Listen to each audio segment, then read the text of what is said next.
My name is Amara Bello, and today, the woman who screamed at me in front of Chicago's elite is discovering that some voices are loud, but others are final.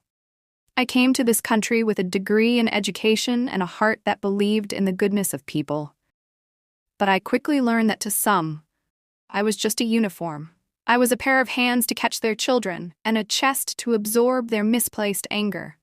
They thought I was a girl with no one behind her, but they forgot that in this city, the shadows have eyes. And those eyes belong to a man who doesn't believe in accidents. In the high-rise towers of the Gold Coast, people think their bank accounts make them untouchable. But they forget that the very ground their buildings are built upon is owned by men who value respect far more than gold. To be a nanny is to be a witness to the private lives of the powerful, but it is also to be the easiest target when their own perfection slips. I worked for the Montgomerys, a family whose wealth was as vast as their empathy was shallow. My days were spent caring for their 5-year-old son, Leo, a sweet boy who was often the only light in that cold, marble-floored mansion. I loved Leo. I taught him about the stars. I read him stories from my home in Lagos, and I wiped his tears when his parents were too busy attending charity auctions to notice he was lonely. But his parents saw me as a convenience, a ghost who walked their halls.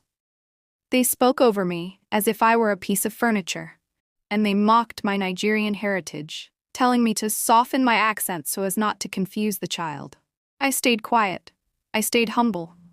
I believed that my hard work and my dedication to their son would eventually earn me the respect I deserved. I believed that if I were impeccable, I would be safe. I was a fool to believe that cruelty can be cured by kindness alone. The night of the Gold Coast Gala changed everything.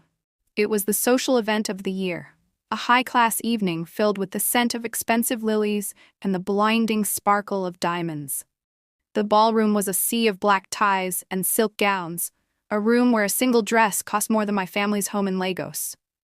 I was there in my plain black uniform, a shadow in the corner, minding Leo while his parents socialized with the city's power players. The air was thick with the arrogance of the untouchable.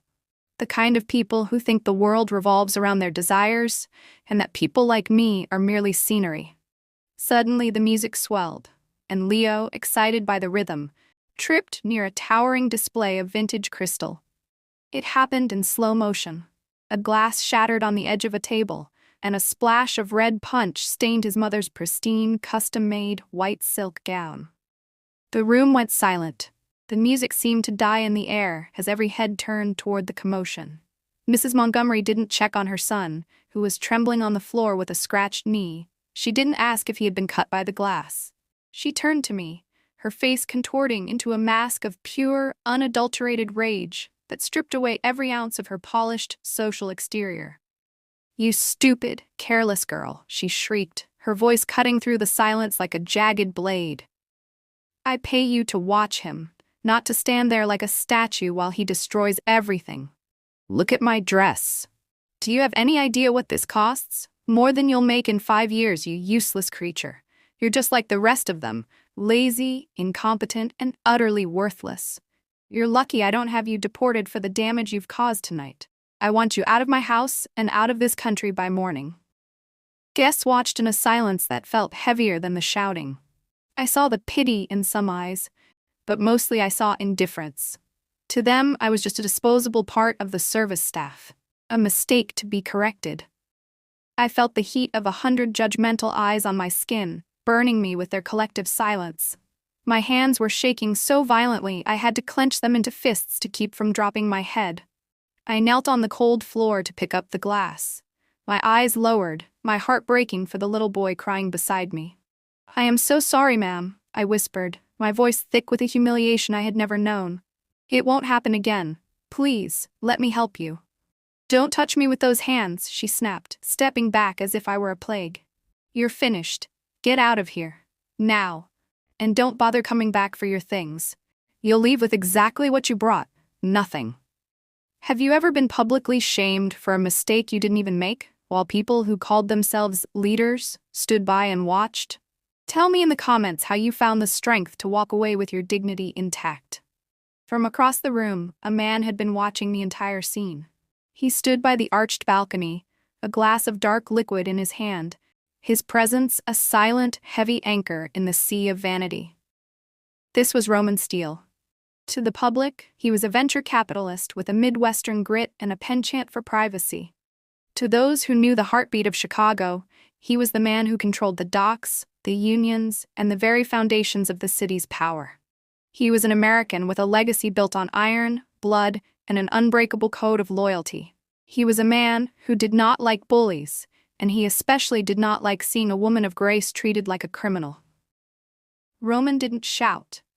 He didn't make a scene. He simply set his glass down on a passing tray and walked toward us. The crowd parted for him instinctively, a wave of recognition and fear following in his wake. He didn't look at Mrs. Montgomery. He didn't even acknowledge the husband who was now trying to hide behind his champagne glass. He looked at me, at my shaking hands, my stained uniform, and my lowered head.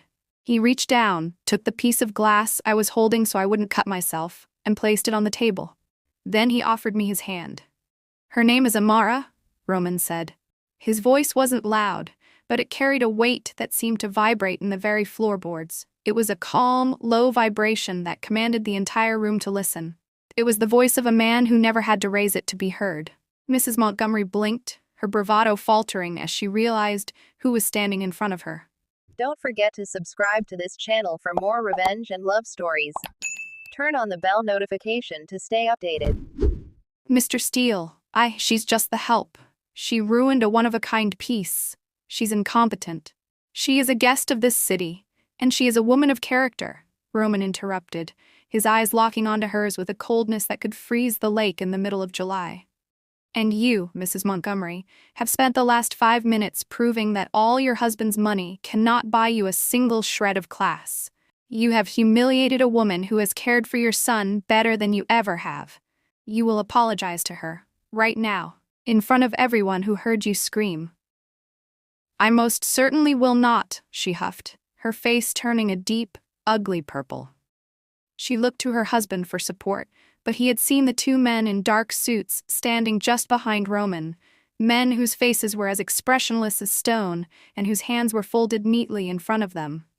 The husband had turned the color of ash, realizing that his entire world was balanced on a needle's point. Roman leaned in closer, his voice dropping to a whisper that felt like a death sentence.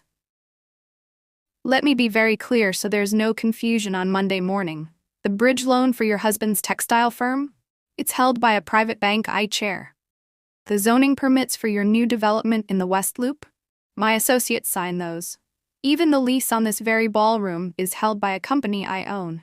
By tomorrow morning, you will find that Chicago has become a very small, very cold place for people who treat my friends like trash. You are no longer welcome in this room, or any room where I am present." He turned back to me, his expression softening into something remarkably human, a warmth that I didn't think a man like him possessed. "Amara, leave the glass. You're done here, but not the way she thinks. My car is waiting at the front. My sister is in need of a tutor for her daughters, someone with a degree, a heart, and the kind of grace you've shown tonight. Someone who will be treated like family, not a shadow."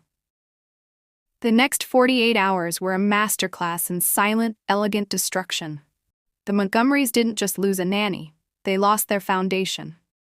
By noon the next day, their business contracts were canceled due to moral turpitude clauses they didn't even know existed. Their invitations to the season's biggest galas were revoked by nervous hosts. Their credit lines were frozen, and by Tuesday, their names were being scrubbed from every board of directors in the city. Roman Steele didn't need to fire a single shot or say another word. He simply removed the invisible shield of his favor, and the world they had built on arrogance collapsed under the weight of their own cruelty. I moved into a beautiful, sun-drenched suite in the Steele estate, overlooking the park. I wasn't a servant there. I was a teacher, a mentor, and a confidante. I taught Roman's nieces about the world, and in return, I was given a life of peace and security I had only dreamed of. I was paid what I was worth, and for the first time since I arrived in this country, I was looked at with eyes that saw my value. No one spoke over me. No one mocked my home. A week later, I found Roman in his private study. He was looking out at the Chicago skyline, the lights of the city twinkling like a billion diamonds. I walked up to him, my voice finally steady, my head held high. "Why did you do it, Roman? You had no reason to risk your reputation for a nanny you didn't even know." He turned to me, and the moonlight caught the silver at his temples. He gave me a ghost of a smile, one that didn't reach the public. "In my world, Amara, power isn't about how much you can take or how loud you can yell. It's about who you choose to protect." I saw a woman who stayed graceful while the world was being ugly. That's the kind of person I want in my home. You're safe here. No one will ever raise their voice at you again, and if they do, they'll have to answer to me. I realized then that karma doesn't always come as a storm of violence. Sometimes it comes as a man who values silence over shouting and loyalty over luxury.